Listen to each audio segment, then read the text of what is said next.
Sutra Teratai yang Menakjubkan. Bab 1 Pendahuluan. Xin Fa Xiang Sutra Teratai episode 158. Memuji tanda keagungan Buddha dan menuntun para makhluk. Belajar ajaran Buddha, melatih diri meski tubuh dan batin bersatu, karena sudah membangkitkan tekad untuk mencari Dharma Buddha. Maka harus dipraktikkan di dalam setiap tindakan. Inilah persyaratan pertama kita semua dalam melatih diri. Tujuan Buddha datang ke dunia adalah bagaimana membuat para makhluk untuk membuka hati mereka, bagaimana agar batin setiap orang dapat tersucikan. Jadi inilah tujuan utama Buddha datang ke dunia. Kita meyakini ajaran dan mengamalkannya serta mempraktekkannya. Harus dengan sangat bersungguh hati. Tubuh dan batin harus melatih diri sesuai dengan Dharma. Sutra Makna Tanpa Batas selanjutnya mengatakan, menampakkan diri. Tubuh setinggi 1,6 kaki dengan kilau emas keunguan. Potongan tubuh yang serasi, cemerlang dan terang. Sebersih rambut di antara kedua alisnya melingkar bagaikan rembulan. Auranya bagaikan sinar mentari. Rambut keritingnya berwarna biru gelap, dengan tonjolan berdaging pada mahkotanya. Pada Sutra Makna Tanpa Batas, bab 1, Sifat Luhur. Bagian naskah sutra ini terus berlanjut dan berlanjut, hingga dalam dan luar, tubuhnya sejernih kristal dan tanpa noda, bagaikan air murni yang tidak tercemar oleh debu. Tanda-tanda agung ini ada sebanyak 32 jenis, serta ada 80 tanda sekunder yang kasat mata. Dalam Sutra Makna Tanpa Batas, bab 1, Sifat Luhur. Bagian naskah sutra ini sangat panjang. Catatan pertama, tanda-tanda agung ini ada sebanyak 32 jenis. Ada 80 tanda kebaikan. Ini menggambarkan wujud agung Buddha. Oleh karena itu, ini adalah pujian kepada Buddha. Dimulai dari usnisa di atas kepala, wujud Buddha digambarkan memiliki pancaran ungu emas sepanjang 16 kaki. Tubuhnya setinggi 16 kaki. Warna tubuh itu sangat berkilau dan berpenampilan agung. Sutra Dharma menjelaskan manusia biasa tingginya 8 kaki, sedangkan Sang Buddha 2 kali lipatnya. Ada penjelasan seperti ini dari naskah lain. Namun, bagaimanapun kita menjelaskannya, sulit untuk menjelaskan bahwa Sang Buddha itu mirip dengan manusia umum. Kemudian, baru terpikirkan bahwa tubuh kita ada yang vertikal atau tegak, ada yang berbaring. Kita mengukur berdasarkan rentangkan tangan. Lebarnya sama dengan jarak antara atas kepala dan kaki. Saat kita membuka tangan kita, kita merentangkan jari-jari kita. Kita dapat memperkirakan tinggi badan kita dengan mengalihkan rentang telapak tangan kita. Berapa besar tubuh kita? Ada 8 atau rentangan tangan.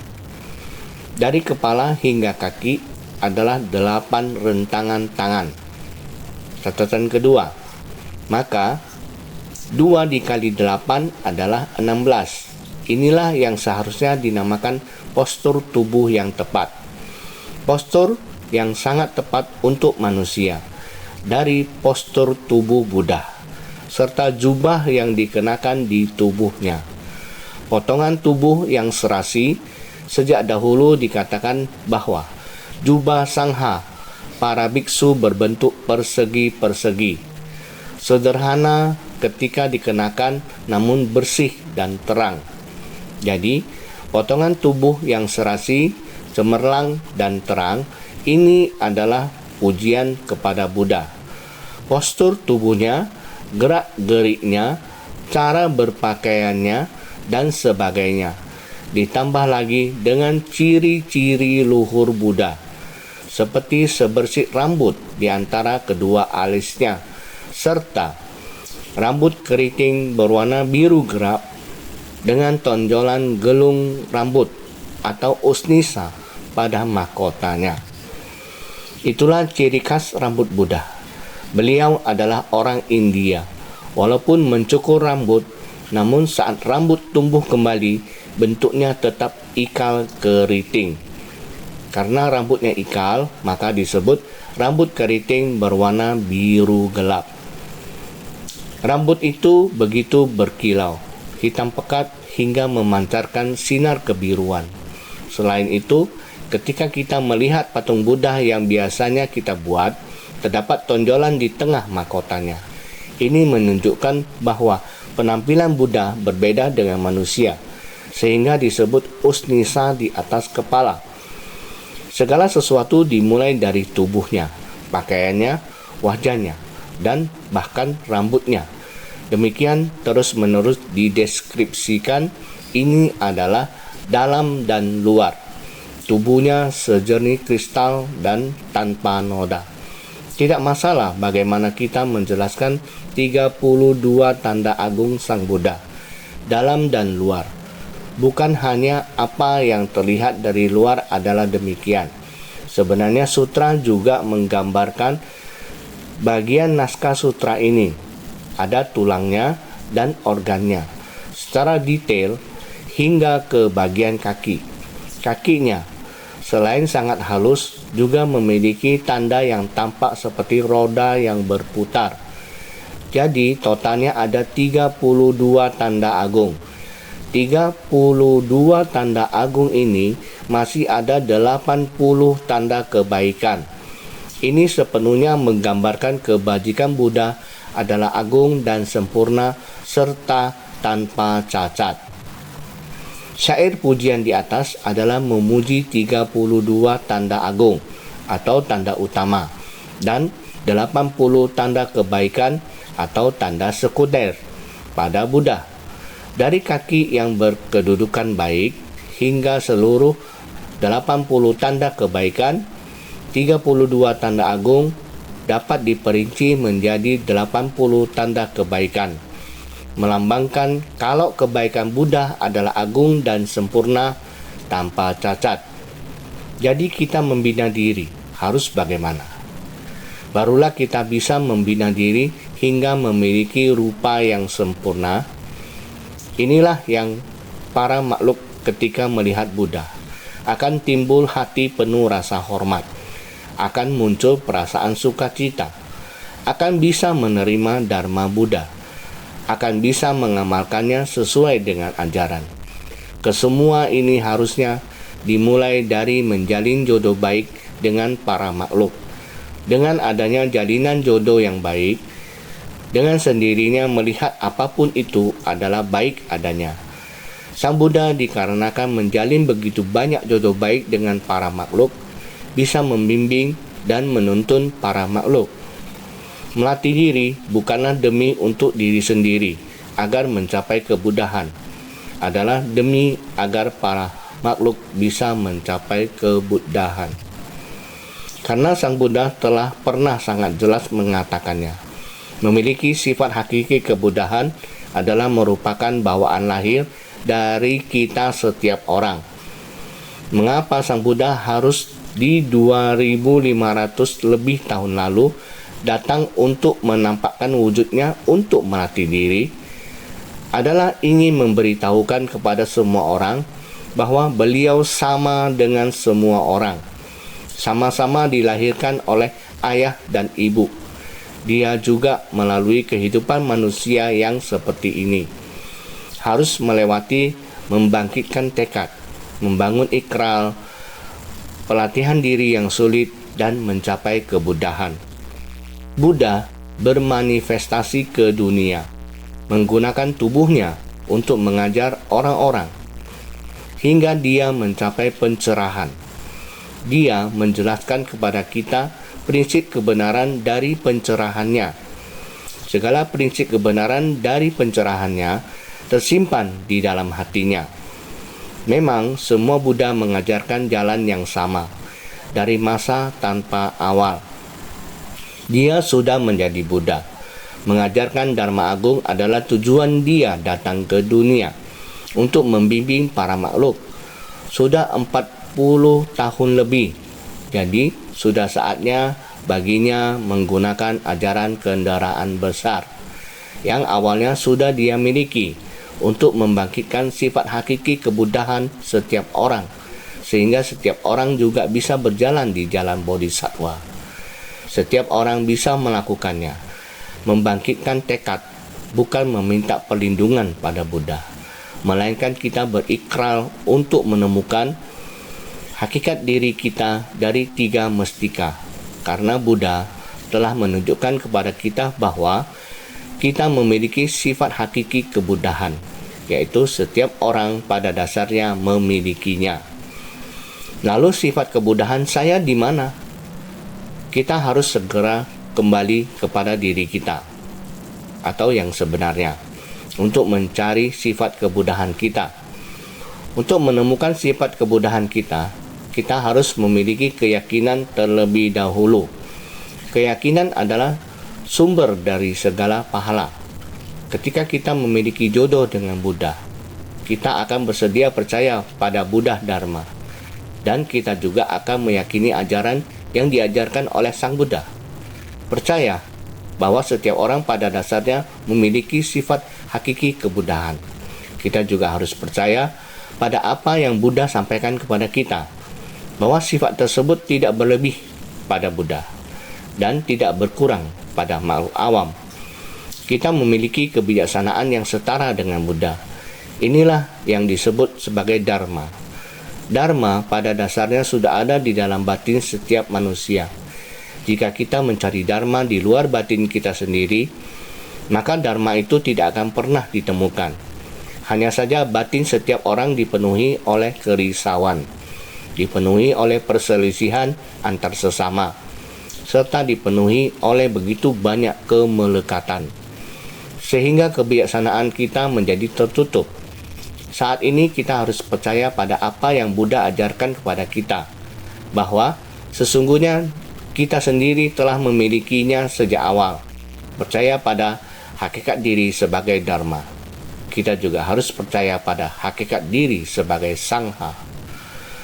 Bukan hanya mereka yang meninggalkan kehidupan rumah tangga yang disebut biksu sebagai ladang berkah.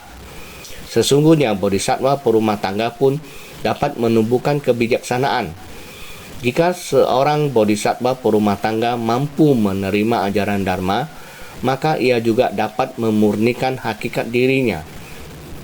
Di dalam batinnya, ia juga dapat terbebas dari noda dan terbebas dari kemelekatan, serta dapat membangkitkan tekad untuk membimbing semua makhluk hidup. Inilah yang disebut dengan menciptakan berkah bagi dunia, yang juga disebut biksu sebagai ladang berkah. Sebaliknya, para bodhisattva perumah tangga memiliki kebijaksanaan yang unggul. Dalam kehidupan berumah tangga, kesempatan untuk menanam berkah sebenarnya lebih banyak. Hanya saja perumah tangga sering terikat oleh berbagai urusan duniawi dan sulit melepaskan ikatan kasih keluarga. Karena itulah mereka menjadi terikat dan terbelenggu. Sedangkan meninggalkan kehidupan berkeluarga berarti melepaskan cinta kasih individu menjadi cinta kasih universal. Mereka mampu melepaskan keterikatan keluarga dan mencurahkan seluruh hati untuk semua makhluk di dunia. Karena itu, keunggulan kehidupan monastik terletak pada tidak adanya keterikatan duniawi dan belenggu emosi yang mengikat diri. Oleh sebab itu, inilah yang disebut sebagai biksu ladang berkah. yang dapat dengan sepenuh hati menjalankan misi menyelamatkan dan menolong semua makhluk. Dengan demikian, setiap orang sebenarnya memiliki 3 mustika dalam hakikat diri sendiri. Karena itu kita harus bersungguh hati dalam mempelajari Buddha Dharma. Kita perlu belajar hingga menjadi pribadi yang agung, lengkap, dan sempurna, tanpa kekurangan, baik penampilan lahiriah maupun batiniah, bukan sekedar bentuk yang terlihat. Tetapi yang lebih penting adalah pembinaan diri kita, serta jalinan jodoh baik dengan semua makhluk. Inilah yang sangat penting. Buddha di dalam hati para makhluk. Segala sesuatu yang dilihat membawa sukacita. Baik itu melihat segala tindakan Buddha selalu membuat orang merasa sangat sempurna. Ciri kebajikan yang sangat lengkap. Ini diperoleh dari pelatihan diri. Jika kalian ingin memiliki wujud penampilan yang begitu agung, maka kamu harus memiliki kebajikan. Memiliki kebajikan artinya adalah menjalin jodoh baik dengan para makhluk, antar sesama harmonis, masalah selaras, dan prinsip kebenaran selaras. Dengan sendirinya, kebajikan akan menjadi wujud penampilan yang sangat sempurna. Jika kamu tidak tahu bagaimana bersikap, menjalin jodoh tidak baik dengan orang lain, maka tidak akan menjadi pribadi yang selaras. Bagaimana bisa selaras dalam menangani masalah antar sesama tidak harmonis? Masalah tidak selaras. Bagaimana prinsip kebenaran bisa selaras? Oleh karena itu sebelumnya sudah katakan, wujud penampilan Buddha yang agung dan sempurna tanpa celah, 32 tanda agung yang baik, ini tergantung pada pengasuhan diri kita. Barusan kita membahas sutra makna tanpa batas, 32 tanda agung Buddha, juga demi membimbing para makhluk. Sebab dan kondisi dari karma baik. Harus memiliki sebab dan kondisi dari karma baik baru bisa mengajar dan membimbing para makhluk. Sutra teratai di sini juga mengatakan seperti demikian. Menampakkan semua tempat di mana para makhluk menerima balasan karma di dalam kelahiran dan kematian. Dalam Sutra Teratai bab 1 pendahuluan. Sang Buddha datang ke dunia dengan satu tujuan utama, yaitu untuk membukakan dan menunjukkan kepada para makhluk. Namun, apakah para makhluk tersadarkan atau tidak? Sudah dikatakan tadi, berhubung kita sudah membangkitkan tekad untuk meyakini Buddha, maka kita harus yakin terhadap Dharma yang dibabarkan oleh Buddha. Maka kita harus yakin, belajar, mengamalkan, dan mempraktikkan, agar kita dapat menghayati dan memahami dan memasuki apakah yang dibukakan dan ditunjukkan oleh Sang Buddha. Menampakkan semua tempat di mana para makhluk menerima balasan karma di dalam kelahiran dan kematian. Karma apa yang diciptakan oleh Anda akan terus mengalami samsara di dalam 6 alam tumimba lahir. Terdapat alam dewa, manusia, neraka, setan kelaparan, binatang. Di antaranya ada yang disebut asura. Samsara dari 6 alam kelahiran ini, yang mana dengan susah payah Sang Buddha menjelaskannya kepada kita secara sungguh-sungguh. Jangan lagi menciptakan karma. Jika Anda dapat mempraktikkan 10 kebajikan, akan terlahir di alam dewa. Namun demikian, setelah berkah surgawi habis, juga akan jatuh ke alam manusia atau alam binatang. Ini tidak dapat dipastikan. Maka bagi yang mempraktikkan 10 kebajikan, kemudian terlahir di alam dewa, tidaklah tuntas. Pelatihan yang harus kita lakukan adalah melampaui 6 alam dan tidak melekat pada kebajikan. Setelah berbuat kebajikan, kita masih harus melimpahkan jasa kepada para makhluk. Kita melakukan pelatihan diri demi para makhluk. Bukan berarti saya menciptakan berkah, saya ingin pahala sebagai balasannya, punya saya, dan lain-lain.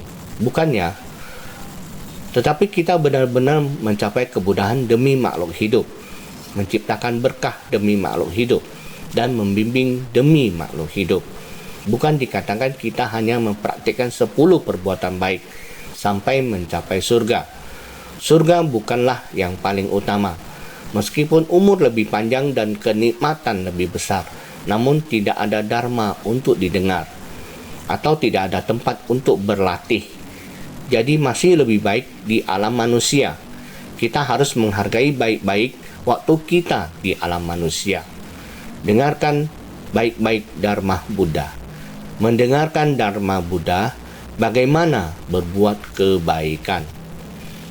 Adalah kebaikan tanpa keterikatan, melampaui 6 alam kehidupan. Inilah tujuan kita sebenarnya. Oleh karena itu, Sang Buddha demi manusia, dewa, berbicara dengan manusia, bersamaan juga berbicara dengan dewa. Bersamaan juga berbicara dengan dewa naga pelindung Dharma.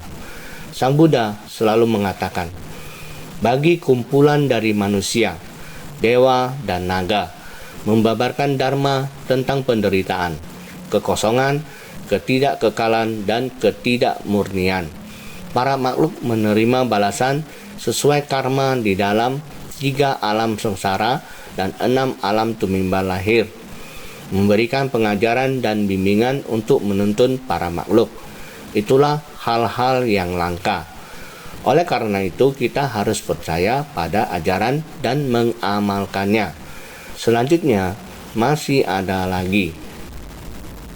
Tampak pula tanah-tanah Buddha yang diperagung dengan banyak mustika, warna dari lapis lazuli dan kristal yang diterangi oleh cahaya Buddha, dalam Sutra Teratai bab 1 pendahuluan. Selain harus menjelaskan kepada semua makhluk tentang penderitaan 3 alam sengsara dan 6 alam tumimbal lahir, cahaya Buddha juga menerangi seluruh tanah Buddha. Saudara-saudara sekalian, ini menunjukkan kepada Buddha bukan hanya memahami secara menyeluruh prinsip-prinsip di dunia manusia, seluruh tanah para Buddha. Beliau juga sangat memahaminya. Dunia Buddha dan kebenaran Dharma digunakan untuk membimbing makhluk hidup di dunia saha ini, agar setiap orang dapat memasuki tanah Buddha yang penuh kemuliaan dan keagungan. Inilah waras asli Buddha yang dengan penuh kesungguhan dan perhatian membabarkan Dharma, serta memberikan ajaran kepada semua makhluk. Oleh karena itu, kita harus percaya pada ajaran dan mengamalkannya. Semoga kita semua senantiasa bersungguh hati.